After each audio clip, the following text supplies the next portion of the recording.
Hey, what's up, y'all? Today I'm going to try to explain a complicated method to force or predict your rolls on your Artian weapons. I did not discover this method, but I saw a few videos on it and I tried to replicate it and was having issues. I did a lot of testing and I found out what the issues were, and I'm going to try to break it all down for you here. So what people have figured out is that the rolls that you get on your Artian weapons are fairly predetermined. If you make 10 weapons, you will get the same 10 rolls. And now you have to use the same weapon type. So if I'm making a greatsword, I have to keep making greatswords. If I make 10 greatswords and I quit out without saving, I go back in and I make 10 other greatswords, I'm going to get the same 10 rolls. So what happens is you can go and count out, hey, the fifth one was really good. I'm going to go ahead and make my dragon weapon there. So what I'm going to do is I'm going to make a bunch of crap.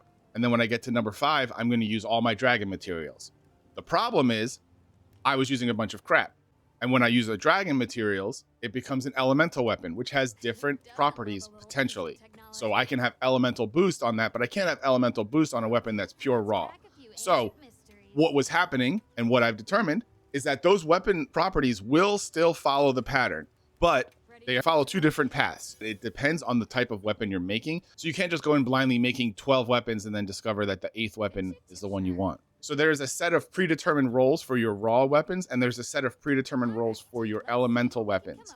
Meaning, if you want to try and replicate the same roles, you have to continue to make the same type of weapons. This can be complicated and annoying to make an elemental weapon because you have to keep finding 2 of the same element and create that. I went through here and I made fire weapon, a water weapon, a dragon weapon, a thunder weapon, and then I repeated it in different orders. And every time I got the same rolls. So for instance, on this first one, instead, I made a raw weapon and I got a different roll. I got affinity, sharpness, sharpness, attack, attack. Whereas always when I was making an elemental, it was attack, sharpness, sharpness, attack, attack. And after that was then I made an elemental weapon. And instead of making the first roll on my elemental path, it made the second weapon on my elemental path. So it was sharpness, affinity, attack, attack, element. That corresponds to the second roll on my elemental path. If you're making elemental weapons, try and only make elemental weapons. And if you're making raw weapons, try to only make raw weapons. Save right before you start crafting, and you craft as many elemental weapons as you can, or as many raw weapons as you can,